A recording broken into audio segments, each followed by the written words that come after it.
A single payslip error could cost your business $10,000 in fines. It's a scary thought, but it's the reality that many Australian businesses face when they don't get their payroll compliance right. I don't want this to happen to you. So in this video, I'm gonna show you the top 5 payslip mistakes that could land your business in hot water and how to avoid them. The record-keeping shortcuts that are actually illegal and what you should be doing instead, and how using payroll software can automate compliance. Let's jump straight in. All right, let's talk about the top 5 mistakes I see businesses make with their pay slips. These might seem like small things, but they can lead to big problems down the line. First up, not putting all the necessary info on the pay slip. We're talking about things like the employee's name, their pay rate, and the hours they've worked. It might seem obvious, but you'd be surprised how often this gets overlooked. And when it does, it can lead to a lot of confusion and potential issues with underpayment. Second, not clearly separating out different types of pay. Your pay slips need to show things like overtime, allowances, and penalty rates as separate items. When everything's lumped together, it makes it really hard for your employees to understand what they're being paid for. Plus, it can make it tricky for you to keep track of what you're paying out. Third, getting the tax and super amounts wrong. Payslip needs to show exactly how much tax has been taken out and how much super has been paid. If these numbers are off, it can cause a lot of headaches at tax time, both for you and your employees. Fourth, not getting payslips out on time. By law, you need to give your employees their payslip within 1 working day of paying them, every single time. If you don't, you could be looking at some hefty fines. And finally, not keeping proper records. You're required to keep all your employee records, including payslips, for at least 7 years. That's a long time and it's easy to let it slip. But if you don't have the right records, you could find yourself in hot water if there's ever a dispute or an audit. Good news is, all of these mistakes are easily avoided. It's all about having good systems in place.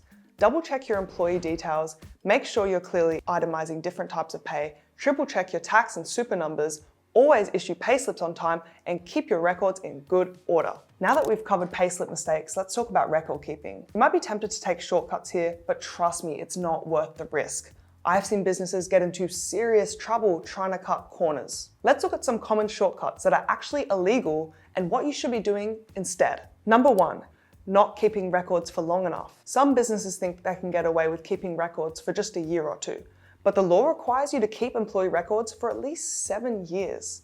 This includes everything from timesheets to leave records. Failing to do this could result in hefty fines if you're audited. Number 2, incomplete time and wage records. It's not enough to just record how much you've paid an employee. You need to keep detailed records of hours worked, including start and finish times and any breaks taken. This is crucial for proving you've paid the correct rates, especially for overtime and penalty rates. Number 3, not updating records on time. Leaving record updates to the end of the month or quarter is a big no-no. The law requires you to update your records within 14 days of any changes. This includes things like pay rate changes or leave taken. Number 4, failing to keep termination records. When an employee leaves, you can't just wipe their records. You need to keep all their employment records for the 7 years after they've left. This includes their final payslip and any termination payments. So, what should you be doing instead?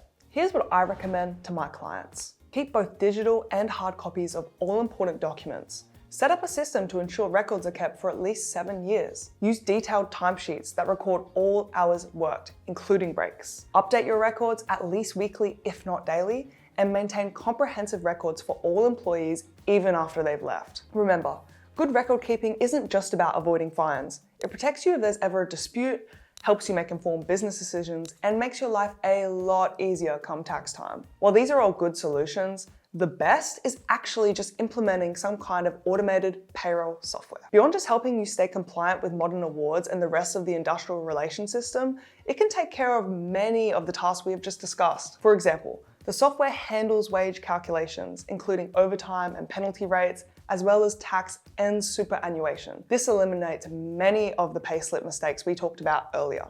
And unlike manual record keeping, which can fall behind, payroll software updates in real time. This ensures you're always meeting that 14-day update requirement we mentioned. And The software can quickly generate the reports you need for compliance, which is invaluable if you ever face an audit. This is an example of a payslip I just manually generated from our payroll software. You can see it has everything you need: employment details, pay period, salary and wage breakdown, PAYG and superannuation breakdown, and annual leave balances. And if you click here, this is where all your records are stored.